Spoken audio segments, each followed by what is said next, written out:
Follow up po itong video ito sa in-upload kong video kanina tungkol sa balitang nagsalita na di umano si Orly Gutesa na siya ay pinilit lamang nila Mike Defensor at Rodante Marcoleta na magsalita.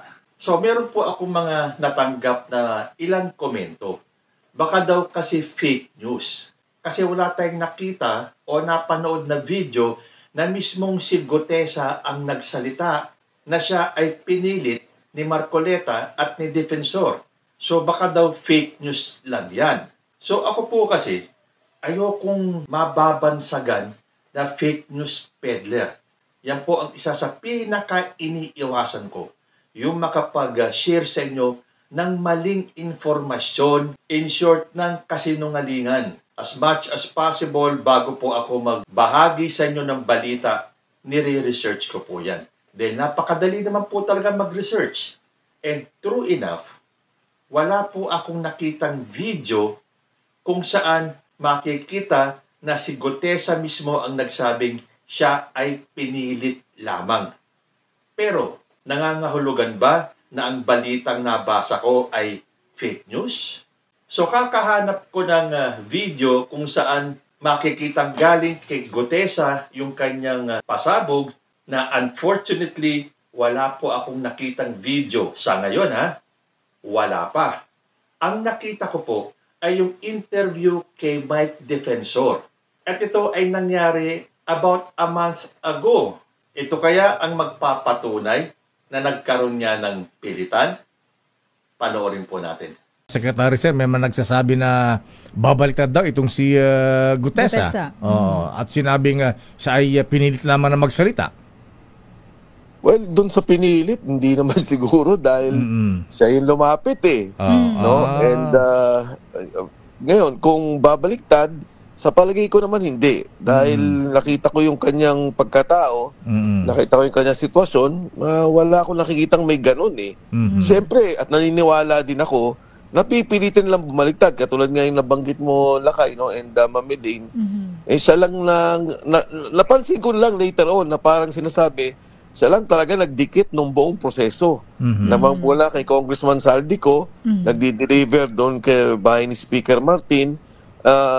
Tapos na, nagulat ako nung nagsalita siya, ang unang sinabi, hindi daw na notaryo yung kanyang sinabi. Sabi ko, ano ba yung issue na yun? Bakit notaryo na pag-usapan? Imbis na yung pag-usapan, kung totoo ba yung nangyaring yun, kung talaga may nangyaring bigay ng pera na ganito kalaki, yung 46 na maleta na binanggit niya, yung kagad na punta sa notaryo. Kaya makikita mo, no? Alam mo, Lakay, Ma'am Elaine, ito naman, kaya naman ako na-involved, wala ako talagang politika, wala akong pakialam. Hindi naman sa walang pakialam.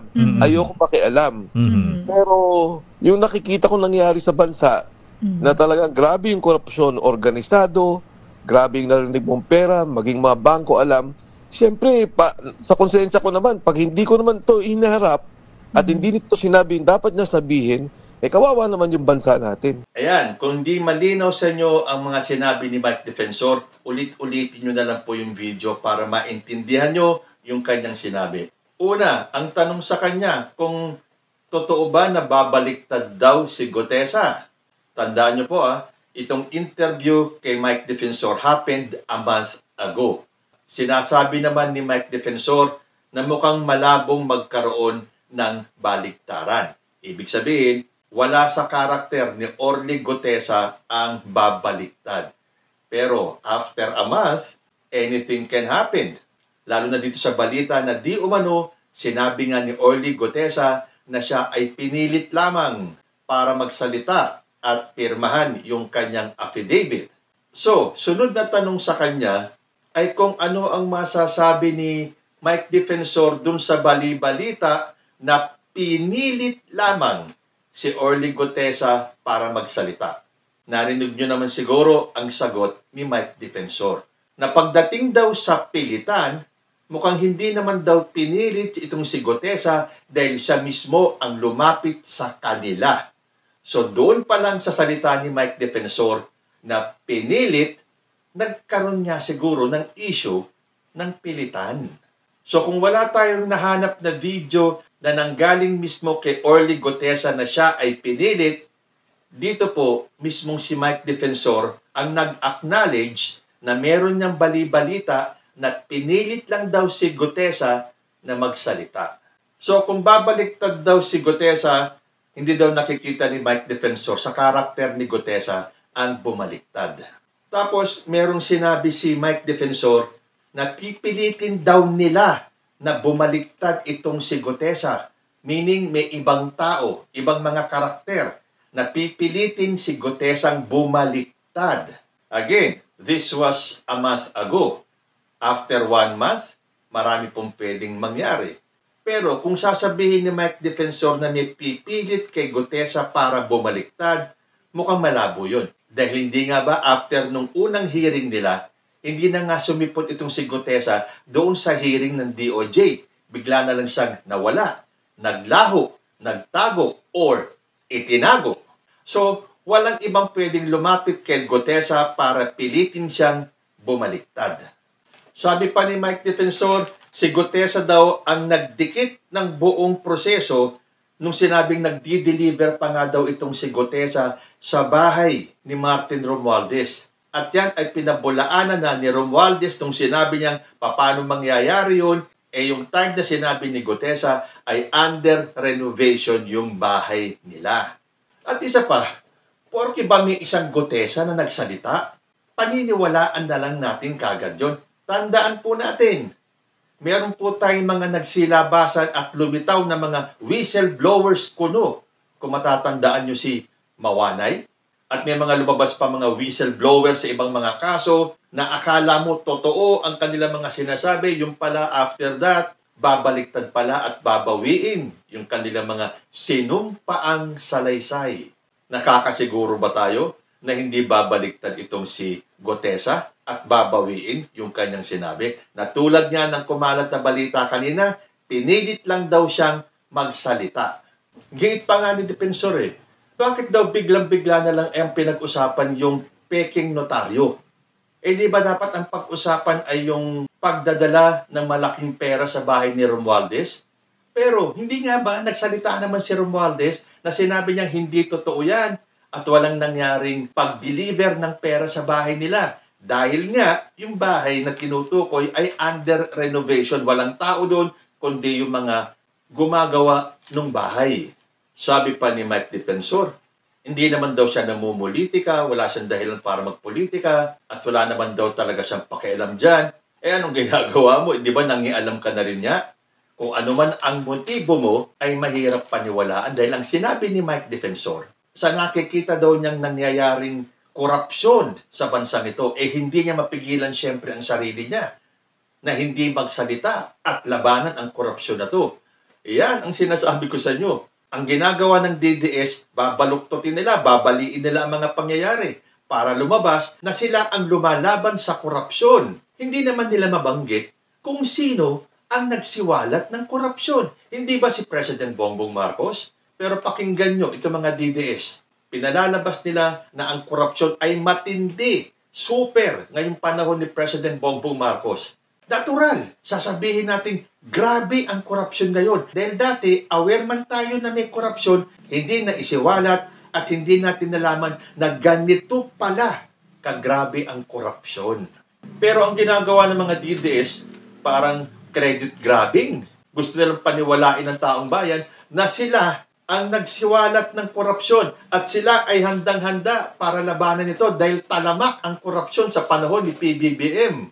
Siya na nga ang presidente nagsiwalat Nagawa ba yan ni dating presidenteng Rodrigo Duterte? Di ba inamin niya na hindi niya kaya ang korupsyon kahit nabigyan siya ng 20 years. Maghanap na lang kayo ng ibang Marcos. Ayan. Lumitaw si President Bongbong Marcos at nagdilang anghel si Rodrigo Duterte. Dahil ito yung weak leader na sinasabi nila na nagsiwalat ng katiwalian. May masagasaan man siya, kalaban o kakampi, wala siyang pakialam. Ang importante, linisin, walisin ang korupsyon sa bayan natin. So kailangan daw lumaban ni Mike Defensor sa korupsyon. Dahil kung hindi siya kikilos, abay magiging kawawa ang ating bansa. Kita nyo? Di ba? Para bang sila ang savior. Sila ang sasalba sa Pilipinas sa korupsyon. Again, binanggit ba kung sino ang nagsiwalat? Hindi. Gusto lang nilang palitawin na sila ang lalaban, na sila ang sasalba, na sila ang lilinis sa bansa sa korupsyon. At hindi ba aminado itong si Mike Defensor na siya ang nagpakilala kay Marcoleta at nagtulong sila sa pagbuo ng affidavit ni Orly Gutesa. Hindi ba doon sa balita ngayon, sinabi di umano ni Orly Gutesa na si Mike Defensor ang nagplano, si Rodante Marcoleta ang nagutos at siya ang ginamit. So, posible nga na nagkaroon ng issue ng pilitan pero ngayon lang siya nabunyag. Dahil kahit na wala tayong napanood o nakitang video na inamin mismo ni Gutesa na siya ay pinilit, nang galing na mismo kay Mike Defensor ang issue ng pilitan. So, kung meron pilitan sa parte nila Mike Defensor at ni Rodante Marcoleta, dapat ibato rin nila sa kalaban yung issue ng pilitan. So ito, bago na to. Sabi ni Mike Defensor, pinilit lang sabihing peke ang affidavit ni Gutesa. Ibinulgar ng dating mambabatas na si Mike Defensor na sina dating House Speaker Martin Romualdez at Kongresista Saldico umano ang nagpilit kay Attorney Pechi Rose Espera, siya po yung notary public na ideklarang peke ang notaryadong salaysay ni whistleblower Orly Gutesa. O, nakita nyo na?